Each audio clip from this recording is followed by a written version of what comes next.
The Strongest is, in my opinion, the single most entertaining, tragic, and inspiring character archetype in all of fiction. And by the end of the video, you should hopefully understand why. Also, fair warning, this will have spoilers for lots of shows that I've listed in the description below. Now, first of all, this particular archetype doesn't have anything to do with power scaling or how strong the character actually is. Many of the characters who fill the position of Strongest aren't actually the strongest in their own anime. It's a title given to a character who others around them perceive to be the strongest. The character is a medium for conveying how overwhelming power doesn't lead to happiness or peace, but oftentimes the opposite. Being the legitimate number one strongest in the character's respective anime is not actually a requirement of being given the title of strongest. Levi Ackerman from Attack on Titan is probably the best example of this, for he holds the title of humanity's strongest soldier. His character explores all the common themes used within this trope, and yet he technically is not actually the strongest. Despite the overwhelming aura he has while on screen, Levi's human strength is nothing compared to that of the founder Ymir. And similarly, Satoru Gojo remains a beautiful depiction of the strongest, as his character explores the burden of loneliness that comes with absolute power. And yet, he was bested by Ryomen Sukuna, another depiction of the strongest that stands in stark contrast to Gojo. Now, I was slightly nervous to bring up Gojo and Sukuna's respective titles of strongest this early on in the video, because it's not my intention to spark a pointless war over who was stronger. It's completely irrelevant who was stronger between them. They both held the title, and yet one of them is stronger than the other, which demonstrates how a character can fall into the trope without needing to be number one in their story. But if there is one thing we've learned from characters like Satoru Gojo and Levi Ackerman, it's that we, the watchers and readers, are drawn to characters in this trope above all others. Main characters are loved and have massive popularity, sure, there's no doubt about that, but you could actually argue that in a lot of cases we prefer characters like Gojo, Levi, and All Might. And this is because these types of characters often strike a perfect balance between depth and aura. Seeing a strong character be strong and dominate the battlefield with their overwhelmingly broken abilities and natural talent is simply just a really cool thing to see. It doesn't need to be any more complicated than that. It's why solo leveling is so wildly successful, because week after week people do gather to see a strong character dominate weaker characters while aura farming for about 20 minutes straight. Now, I unironically think Satoru Gojo is the best written character to come out of Jujutsu Kaisen, and to be honest, I think he's one of the best written characters of the entire trope. But that doesn't change the fact that I would still love him if he had mid-writing, because he is fundamentally just a really cool guy to watch. Hype moments and aura is often enough to actually make a character or even a whole series wildly popular, but that alone isn't enough to make it the best trope in fiction. The reason for this being that we want the shows we watch to evoke emotion in us, emotion that can only be stirred up by giving the characters deep and relatable writing. Therefore, the real reason that The Strongest is one of, if not the, most loved and successful tropes in all of anime is because it strikes the perfect balance between aura, emotional depth, relatability, and high stakes. I say high stakes because, unlike main characters where you're more assured of their survival and success, you never know if the other characters will be the same way. The best example of this is obviously Satoru Gojo, who ultimately failed and died in his final battle against Ryomen Sukuna, the strongest in history. When it comes to the strongest, the stakes are higher because you never actually know if you'll lose them or not, and when you do lose them, it has so much more of an impact because you are so invested in their story every single time they were on screen. Every time Levi or Gojo or All Might arrive on the battlefield, you pay a little bit more attention and are just that little bit more locked in because that is the effect that they have on people. This archetype is so wildly popular and well executed because the characters often have all the traits that we are naturally drawn to, especially since many of them have relatable themes, which I will discuss more later on in the video. But just while I have your attention though, can I please remind you to like the video and subscribe to the channel because it really does help a lot, and also you can become a member now by pressing that join button down below. Anyway, now that you have a surface level understanding of why the strongest archetype is so lovable, let's start getting a little bit deeper into it. You see, what this trope excels at above all others is having such a wide range of possible interpretations and ways of actually writing the characters. Some very common themes for the strongest are loneliness, isolation, the burden of guilt, and the pressure they feel from those around them who look up to them as a sole protector. Now, you may think recycling the exact same themes would eventually make the trope stale and boring, but what makes it so interesting is that each character who falls into this trope is so different and unique that the themes manifest completely differently in each of them. For example, Satoru Gojo and Levi Ackerman, who both have similar themes of isolation and being burdened as everyone's protector. However, Gojo was surrounded by people and yet was so alone because no one could understand him on an emotional level. He was taken for granted and people just assumed he was, and always would be, completely fine and okay because he possessed such overwhelming power. In the end though, he failed and died, meaning he was set free from his torment, leaving his students to see his dream through to the end. In complete contrast to this, Levi's struggles were completely understood by many people in the Survey Corps like Irvin and Hanji. The beauty of the Scout Regiment is that they all understood each other's pain and suffering, which is basically spelled out for us when Levi and Hanji have their final interaction right before that scene that we all cried at. Levi's isolation is a result of him literally outliving everybody he ever cared about because he was just that much stronger.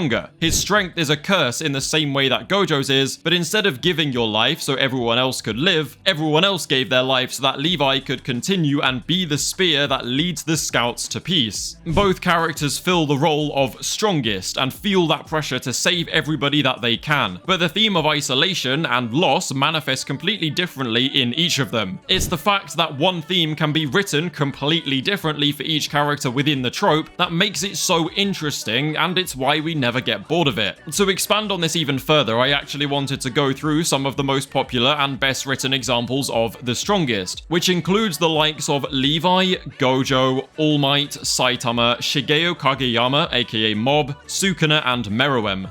Jin-woo and Benimaru are also two characters that I will touch on later, but I'm mentioning that separately because they are actually special and slightly different to the others, especially Benimaru. So let's get things started and dive straight into what makes Levi Ackerman such a lovable and tragic addition to the trope of strongest. So as you may have guessed, Levi Ackerman is my absolute favourite representation of the strongest, and to be honest, a lot of that has to do with the fact that Attack on Titan is comparatively very weak. Even within the anime, little 5'2" Levi looks like nothing but fodder when standing next to a 15-foot monster, and yet he still just radiates aura and strength. Seeing this pretty normal and small looking dude consistently dominate over even the strongest and smartest of Titans has much more of an impact than seeing someone who looks strong fighting someone else that also looks strong, for example Gojo and Sukuna. But then there is his writing, which is beautifully subtle and really very sad. Satoru Gojo's death genuinely broke people's hearts, and so many people thought he deserved better, but in my opinion Gojo got it much easier than Levi did. I've always had the opinion that the most tragic death in Attack on Titan is the one that didn't actually happen. You see, Levi's strength was so much of a curse to the point that it carried him to victory at the cost of surviving. From that day, when he lost Isabel and Furlon onwards, he vowed to never have regrets and just simply accept the reality he lived in. That experience and the pain he suffered in his upbringing made him capable of doing things like ordering his best friend and mentor to charge to his death, and letting his other best friend, Zoe Hanji, go to their death all alone without any arguments from him. He dedicated his entire being to humanity's victory, regardless of the personal cost. He saw it out to the very end, surviving events like being blown to shreds, all because he was dedicated to achieving the victory that so many of his loved ones dedicated their hearts to achieving. For him, the only way he could not regret his friend's death is by achieving the victory that they all fought to the death for, which of course meant that he survived the entire ordeal, and only when it was all over did he actually let himself feel all that pain and loss without any guilt, which is why the scene of Levi saluting to all of his fallen comrades is probably my favourite in the entire show. It actually reminds me a lot of why I love the Doctor from Doctor Who. A massive part of the Doctor's character is the fact that he had to commit an atrocity, but the resulting punishment was that he would actually survive and have to bear the weight of all the lives lost. Levi experiences a similar thing because realistically, him dying and joining his comrades in the afterlife would have been a much happier ending for him. But no, he pushed all of that aside and became humanity's strongest soldier, the man who can single-handedly strike fear into the heart of an entire nation and the 9 Titans. He bore the responsibility and used his strength to achieve victory at all costs, and despite not being perfect, he was simply just a good man to his very core. But like I said, this is just one way of writing the strongest, so let's move on now to look at Gojo in some more depth. Now, I'll actually keep my analysis of Gojo pretty brief and just recommend this video, which is dedicated to breaking down his character. The gist of it being that Gojo's main theme is isolation and loneliness. Now, from birth, he was actually heralded as some sort of god and quickly rose to become the strongest sorcerer of the modern age. In his childhood, though, he had made the decision to actually leave home and attend Jujutsu High, where he made friends and formed attachments. Attachments that would later be severed as a result of the cursed world that they live in, and the cursed life that a Jujutsu sorcerer is set to lead. I am of course referring to Geto's defection after being embarrassed by Toji Fushiguro. Now, Gojo lived the remaining 10 years of his life dedicating himself to nurturing the new generation of sorcerers to break free from the cursed life they live and be the change that he wants to see in the world. Something that he definitely did succeed at by the end. Despite being surrounded by people who admire him though, no one understood the burden that Gojo's strength actually was on him, and they all began to see him as nothing more than a weapon whose job it was to keep everybody else safe all alone. However, Gojo is not a weapon. He is a human being with normal human emotions and desires, like the desire to live a normal life surrounded by people who love him for who he is instead of his strength. He had more to offer the world than just power, but pretty much everybody other than Geto, Yuji, and Yuta failed to understand that. It was ultimately his desire to connect to Sukuna, the only one who rivaled his strength, that led to his death at the age of 29. Now sure, his isolation is a result of his strength, but the actual theme of loneliness found within Gojo's character is very relatable. In life, everybody has unique personal experiences that only they can understand because they're the ones who experience them. No one can really understand what you're feeling other than you, which is why sometimes if you have a struggle, for example myself who has quite severe ADHD, when you're surrounded by people who don't necessarily share that experience, it can sometimes be quite isolating, despite still being surrounded by people. I do think that in the case of strength, it's not that relatable because obviously, we don't have cursed techniques. But when it comes to the themes of isolation and loneliness in a more emotional form, I do think that is actually a very relatable theme. Gojo's entire character is actually the perfect representation of this type of emotional loneliness,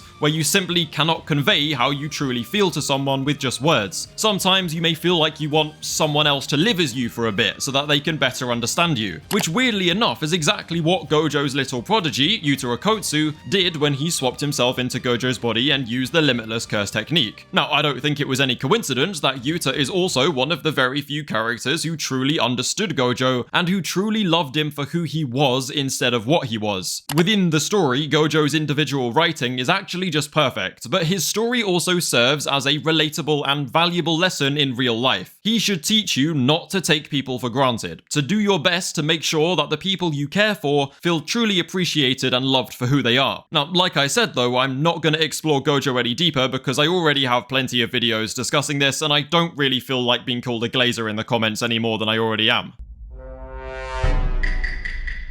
Instead of looking at themes of isolation and loss now though, I want to now focus more on the overwhelming pressure that comes with being praised as the strongest. Now sure, this theme does also apply to Levi and Gojo, but when it comes down to it, the absolute best representation of this theme within the strongest trope is none other than my goat of My Hero Academia, All Might. All Might is, in my opinion, the best superhero type character to ever be created. When All Might smiles, I smile. When All Might cries, I cry.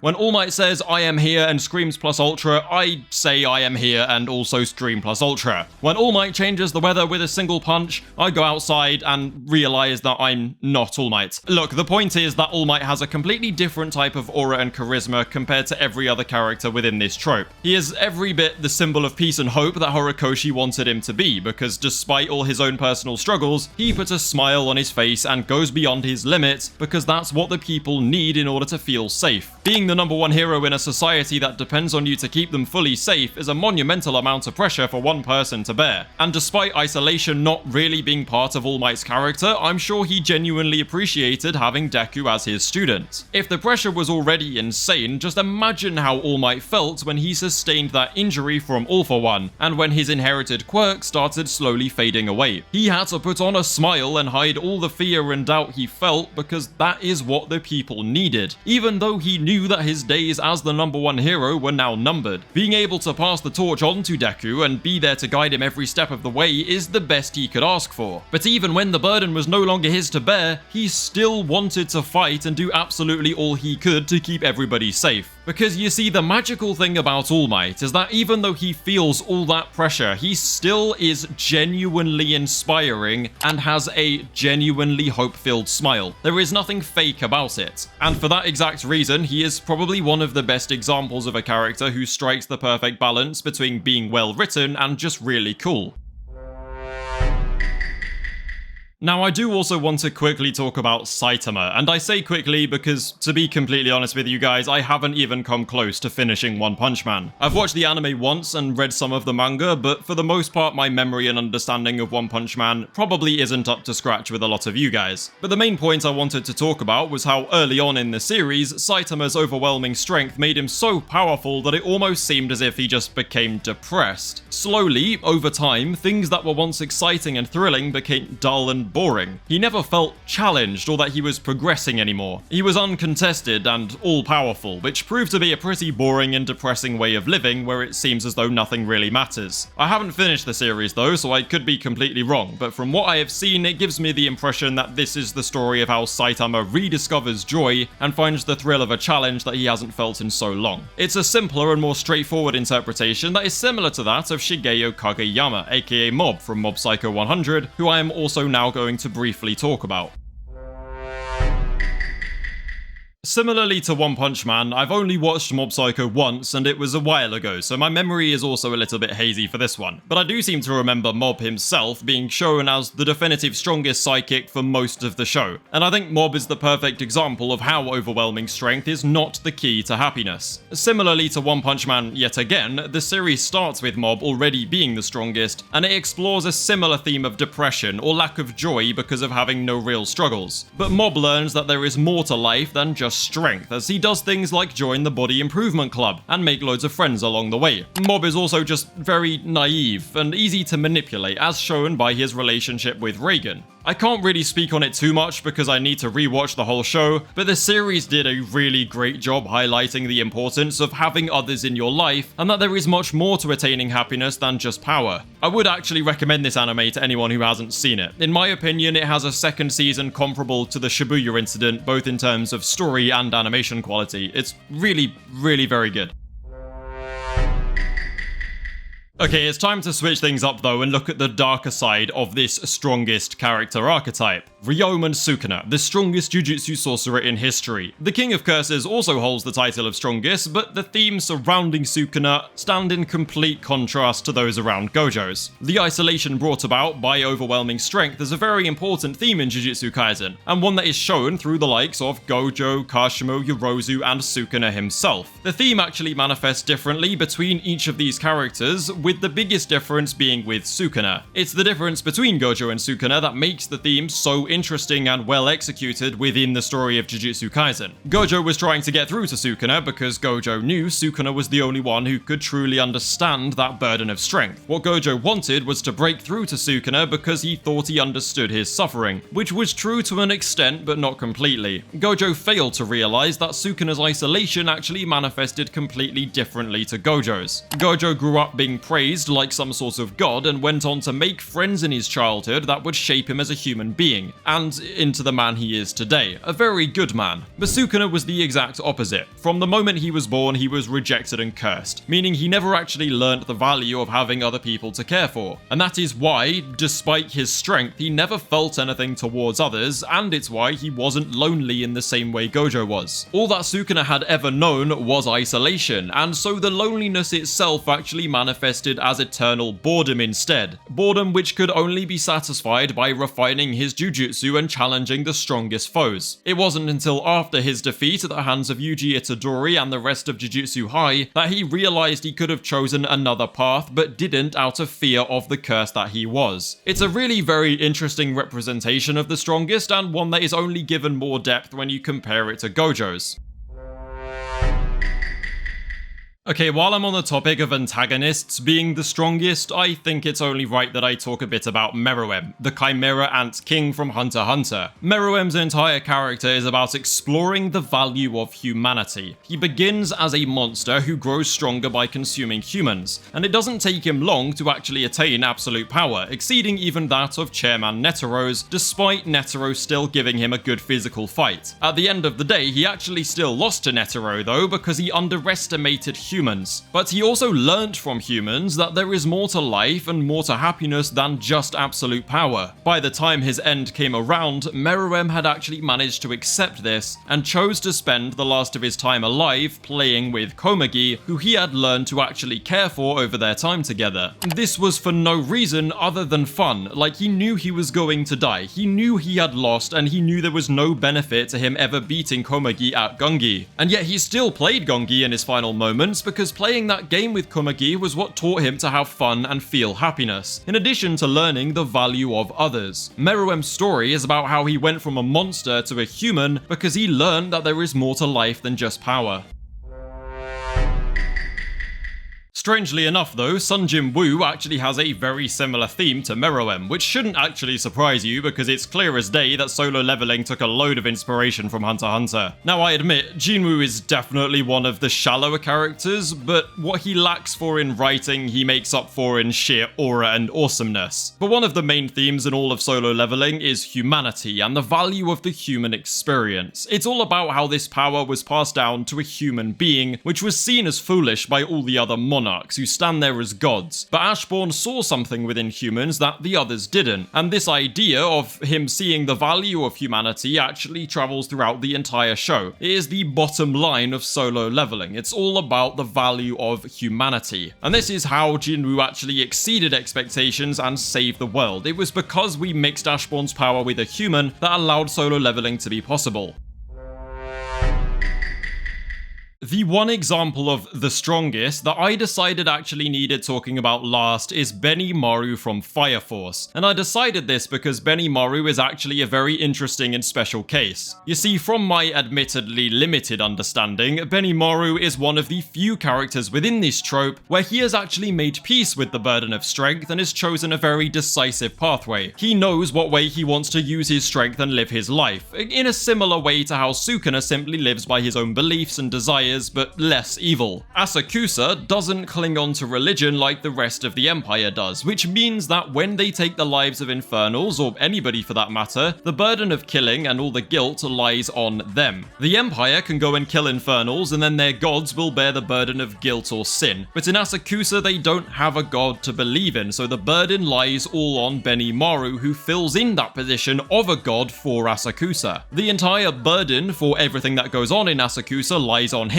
but he makes peace with that fact and carefully chooses what fight he takes purely for the sake of protecting his people. He's actually a bit like Megami or Levi in that he follows his own moral judgment and doesn't hesitate, nor does he regret. Saving and protecting everyone is not his job, and he knows that. His purpose is to be Asakusa's god and do whatever he needs to do to protect them all, which a lot of the time meant siding with Company 8. But a lot of the time he would also refuse to assist because sometimes it's just not his fight. But if they're lucky, then maybe the Moonlight Mask will be able to help them instead. Either way though, Benimaru is probably more of an anti-hero, which is why he's a rare special case where he has actually overcome a lot of the struggles usually faced by the strongest.